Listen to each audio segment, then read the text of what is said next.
This is CC, Cycle 1, Week 7, Scripture Memory from Exodus chapter 20. This is the second part of verse 5. It says, "For I, the Lord your God, am a jealous God." Okay? It's actually the middle of verse 5, I guess. So we're going to start with our dominant hand pointing to ourselves and pointing up with our non-dominant hand. For I'm going to do the sign for Lord, L hand shape, dominant hand, across the body to the shoulder, and down like a seatbelt motion.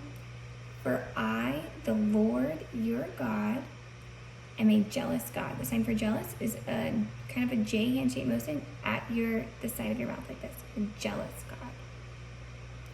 For I, the Lord your God, am a jealous God. Here it is with music. Lord your God, am a jealous God.